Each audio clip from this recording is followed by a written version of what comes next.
शिवसेना उद्धव ठाकरे पक्षाचे 9 पैकी 6 खासदारांनी स्वतंत्र गट स्थापन करून लोकसभेचे स्पीकर ओम बिर्ला यांची भेट घेतलेली आहे. तर शिवसेनेमध्ये एक राजकीय मोठी फूट झालेली आहे आणि त्याच्यासाठी एक वेगळी राजकीय यंत्रणा लावण्यात आलेली आहे आणि ही पक्षांतर फूट होऊ नये म्हणून त्यासाठी 2/3 खासदार देखील फोडण्यात आलेले आहे. तर काय सांगाल या सगळ्या प्रकरणात? शिवसेना माननीय बाळासाहेब ठाकरे यांनी मराठी माणसाच्या भल्यासाठी पक्ष उभा केला आहे. परंतु जो पक्ष उद्धवसाहेब ठाकरे यांच्या नेतृत्वाखाली आम्ही काम करतो त्या साहेबांनी कुठल्याही प्रकारचं आडेवेडे न घेता अशा ओमराजे निंबाळकर असू द्या, संजय जाधव असू द्या, अशा 6 जणाला कुठल्याही म्हणजे हे न बघता क्रायटेरिया त्यांना तिकीट दिलं, निवडून आणलं. परंतु हे पैशासाठी ज्या एकनाथ शिंदेनी पहिला फुटून गद्दारी केला त्या गद्दाराने यांना 50-50 कोटी देऊन फोडण्यात आलं. परंतु ह्या गद्दारांना त्यांच्या मतदारसंघामध्ये त्या मतदारसंघातील शिवसैनिक यांना चप्पलने जोडपल्याशिवाय राहणार नाही. ज्या ओमराजे निंबाळकरसाठी आम्ही असू द्या, धाराशिवकर असू द्या, आमचे अतुल भवर असू द्या, आम्ही अनेक लोक सोलापूर शेजारचा धाराशिव जिल्हा असल्यामुळे आम्ही त्याचा फॉर्म भरणार गेलो. प्रचंड ऊन होता, पण त्या उन्हात सुद्धा तमा न बळकता आपला माणूस निवडून आला पाहिजे आमची एकच भावना होती. बार्शीतून सुद्धा 50,000 मताचा लीड देण्यात आला. पण अशा बडव्यांना की पैसेच फक्त पाहिजे आहे. त्याचा बापाचा मर्डर पद्मश्री पाटलाने केला, पण अशाच लोकांच्या ज्याच्या बापाची मर्डर केलं त्याच लोकांमध्ये हा मिसळतो. परंतु असे गद्दार लोक असे अनेक 6 लोकांना जर सोलापूर शहरामध्ये आले तर शिवसेनेच्या माध्यमातून त्यांच्या गाड्या तर फोडणार, पण त्यांना चप्पलेने जोडपल्याशिवाय राहणार नाही. याच्या मागे कोण आहे, काय वाटतं तुम्हाला? BJP आहे का शिवसेना शिंदे पक्ष आहे? काय नाही, याच्या मागे एकच आहे, नरेंद्र मोदी साहेब, अमित शहा, हे सगळे लोक भ्रष्टाचारातून प्रचंड भ्रष्टाचार करायचा, पैसे जमावतात. तुम्ही बघता आता अयोध्येमधील राम मंदिरमध्ये हजारो कोटीचा भ्रष्टाचार आहे. असाच पैसा असा ह्या भाडव्याला द्यायचा आणि या भाडव्याने चपातीचा तुकडा दिला, हे भाडवे आपले त्यांच्या मागं लागलेले आहेत. परंतु शिवसेनेतला कुठलाही पदाधिकारी कार्यकर्ता महाराष्ट्रातून हल्लेला नाही.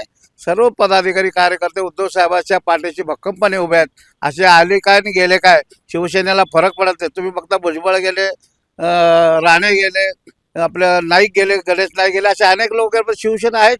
आमचे खासदार निवडून येतात, आमदार निवडून येतात, महापालिका आहे, सर्व पक्ष सर्व लोकप्रतिनिधी निवडून येतात. परंतु ह्या लोकांना एवढं देऊन सुद्धा हे लोक निघून जातात. ह्या भडव्यांना फक्त पैसे पाहिजे आहे.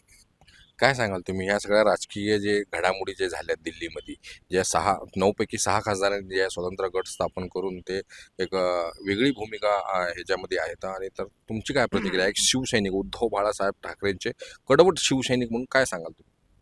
महाराष्ट्रातले शिवसैनिक सध्या चिडलेले आहेत.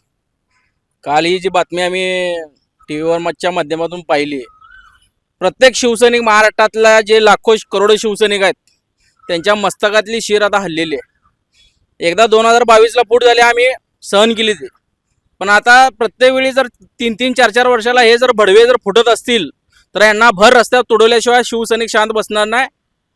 त्या ओमराजे निंबाळकरच्या वडिलाला ज्यावेळेस मारलं गेलं त्यावेळेस पहिल्यांदा जर कोण साथ दिली असेल तर ते हिंदू हृदय सम्राट माननीय बाळासाहेब ठाकरेंनी मातोश्रीवर येऊन त्यांना आधार दिला, तिकीट दिलं, 2-2 वेळा आमदार केलं, खासदार केलं. पण हा ओमराजे जर आता फुटत असेल तर त्या ओमराजेला मुंबईच्या रस्त्यावर फिरू देणार नाही. स्वतःला जर एवढा तू मोठा समजतो, अरे 3-3 लाखाचा लीड दिला शिवसैनिकांनी आणि तू गद्दारी करतो मातोश्रीशी, आणि कोण तो दिना पाटील, तो आष्टीकर, यांची लायकी काय होती या बाजारामध्ये? या लोकांची लायकी नसताना यांना खासदार केलं. फक्त उद्धव बाळासाहेब ठाकरे या पक्षामुळे, उद्धव साहेबांमुळे हे खासदार झाले. आणि हे जर भडवे जर असे जर गद्दारी करत असतील तर या भडव्यांना मुंबईच्या रस्त्यावर फिरू देणार नाही. अरे तुमची अवकात काय होती सांगा? या मोदी लाटेच्या विरोधात जर कोण लढला असेल तर ते उद्धव साहेब लढले, आणि या महाराष्ट्रामध्ये 9 खासदार त्यांनी निवडून आणले स्वतःच्या हिमतीवर. आमचा पक्ष पळवला, आमचा बाण पळवला, तरी आम्ही शांत बसलो. पण आता सहन करण्याची सीमा संपलेली आहे. आता दिसेल त्या भडव्यांना भर रस्त्यावर मुंबईच्या रस्त्यावर तुडवलं जाईल, एवढं सांगतो मी. संजय राऊत यांनी असं सांगितलं की अपना सपना मनी मनी, यांना 15-15 करोड रुपयाचा ॲडव्हान्स देण्यात आलेला आहे. तर काय सांगा? साहेबांनी, संजय राऊत साहेबांनी जे सांगितलेलं आहे ते योग्य सांगितलेलं आहे. 15 करोड फक्त ॲडव्हान्स दिलेले आहेत. यांची खरी डील ही 100 करोडची आहे. हे आता पहिला हप्ता गेलेला आहे 15 करोडचा, त्यांना 100 करोड द्यायचं, 6 जणाला पक्षात विलीन करायचं. ही सगळी अमित शहाची खिळी आहे. अमित शहा दिल्लीत बसून ही सगळी खिळी करतोय. या लोकांना स्वतःची लेकरं होत नाहीत. मग दुसऱ्याची लेकरं चोरावं लागतात. हे नपुसक लोक आहेत, नामर्द लोक आहेत.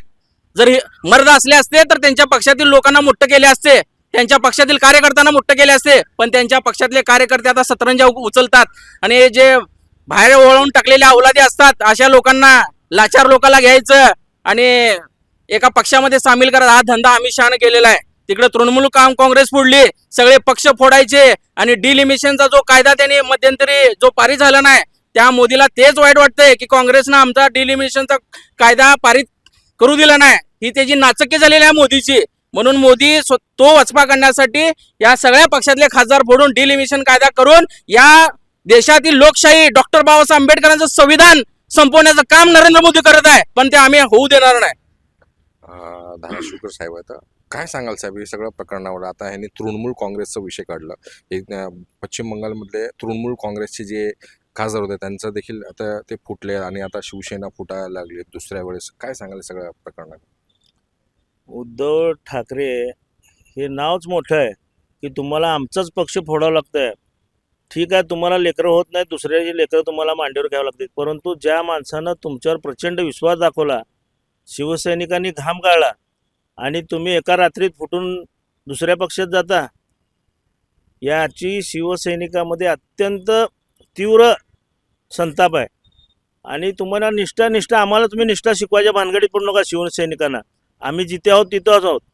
आम्हाला लेकरं होतात, यापुढेही होतील. खासदार आमदार शिवसेना जन्माला घालू शकते, परंतु भाजप आणि शिंदे गटाला उद्धव साहेबांकडून घेतलेलं उसणंच पाहिजे असतंय. आणि निष्ठा जर शिकायची असेल तर संजय राऊत साहेबांकडनं शिकाव, अंधारेताईंकडून शिकाव की आज पक्षानं त्यांना काय दिलं नाही. पक्षासाठी संजय राऊत साहेब जेलमध्ये जाऊन आले, परंतु हे कुठल्या तरी भीतीमुळे काल बघितलं मी की नांदेडच्या विमानतळावर विमान आलं होतं यांना न्यायासाठी आणि त्या विमानात 2 खासदार पळालेत. ते बंड्या जाधव परभणीचा गल्ली गल्लीत फिरत होता, कोण कुत्रं ओळखत नव्हतं. बाळासाहेबांनी नाव दिलं, तिकीट दिलं, खासदार झाला म्हणून नाव झालं. आज तुमची जी काय लायकी आहे ती फक्त मातोश्रीमुळे आहे. आज तुम्ही गेलात, आता बघायला लागलो आम्ही फेसबुकवर, तुळजापूरचे असू दे, धाराशिवचे असू दे, शिवसैनिक खाली लिहायला लागलेत फेसबुकवर. त्यांनी कुठंतरी जिजाऊ साहेबांचा कुठंतरी फोटो टाकलाय ओमराजेने. गद्दारी करू नको, कपाळावर गद्दारीचा शिक्का मारून घेऊ नको. उद्या तुझी पोरं काय सांगणार आहेत समाजाला? आमचा बाप गद्दार होता म्हणूनच सांगतील. आणि शिवसेनेचा जेव्हा इतिहास लिहिला जाईल तेव्हा ह्या गद्दारांची नोंद होईल. तुम्हाला वाटत असेल आमचे दिवस येणार नाहीत, आमचे दिवस तर येणारच आहेत. ज्या पद्धतीने आज देश चाललेला आहे, आज राम मंदिरातला राम सुरक्षित नाही, रामाच्या गल्ल्यातले पैसे पळवणारी अवलादी आता देशावर आलेले आहेत.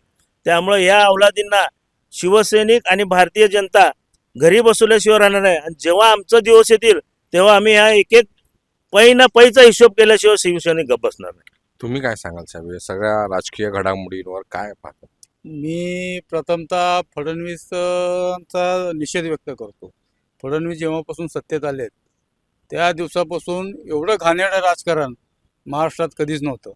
आपण यशवंतराव चव्हाणाला आपल्या महाराष्ट्राचा आदर्श मानतो, पण हा फडणवीस आल्यापासून महाराष्ट्रातलं राजकारण एवढं घाणेरडं झालेलं आहे, एवढा मोठा पैशाचा खेळ चालू आहे, एवढा मोठा भ्रष्टाचार चालू आहे.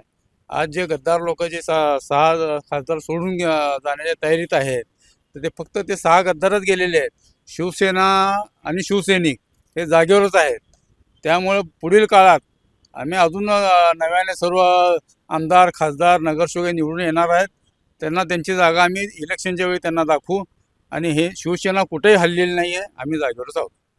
साहेब हे सगळ्या घडामोडीनंतर उद्धव ठाकरे यांना म्हणजे काय फरक पडणार का राजकीय? कारण ताकद कमी होणार का? काय वाटतं तुम्हाला? आता तुम्ही बघतात, माध्यमामधून बघतो आम्ही, फक्त 6 गद्दार गेलेले आहेत, पण करोडो शिवसैनिक, बाळासाहेबांवर प्रेम करणारा, उद्धव साहेबांवर प्रेम करणारा शिवसैनिक जिथं आहे तिथंच आहेत. तुम्ही बघता, आता आम्ही मगाशी म्हणल्याप्रमाणे भुजबळ गेला त्यावेळेस सुद्धा आम्ही कॉलेजला होतो, त्याच्या विरोधात सुद्धा आंदोलन केलं होतं. आणि भुजबळची काय अवस्था आहे, 2 वर्ष जेलमध्ये जाऊन आला, आज काय अवस्था आहे बघता तुम्ही. कोण कुत्रा खात नाही, गणेश नाईक एकमेकाला भुकत असतात, एकनाथ शिंदे आणि एकमेकावर भुकत असतात. साधा पत्रिकेमध्ये एकनाथ शिंदेचं नाव घाललं, परंतु शिवसेना ही बाळासाहेबांची शिवसेना आहे. आणि ज्या मराठी माणसाला, ज्या महाराष्ट्रातल्या लोकांना, 18 पगड लोकांना जे छत्रपती शिवाजी महाराजांनी विचार दिला, तेच विचार बाळासाहेबांनी दिले. त्याचा पुढचा वारसा उद्धव साहेब चालवत आहेत. त्या वारशाप्रमाणे महाराष्ट्रातील करोडो शिवसैनिक उद्धव साहेबांच्या पाठीशी आहे. येणाऱ्या काळामध्ये अशा भडव्यांना, भैयाने मगाशी मांडल्याप्रमाणे कोण बंडू जाधव, त्याला बंड्या म्हणायचं, त्याचं नाव संजय आहे, पण बाळासाहेब म्हणले बंडू बंडू म्हणले, बंडू जाधव होऊन गेला ते. अशा अनेक लोकांना, त्रिंपाट लोकांना खासदार केलं, आमदार केलं, परंतु हे बडवे आता ओमराजे नाही, हा पोतराजा आहे.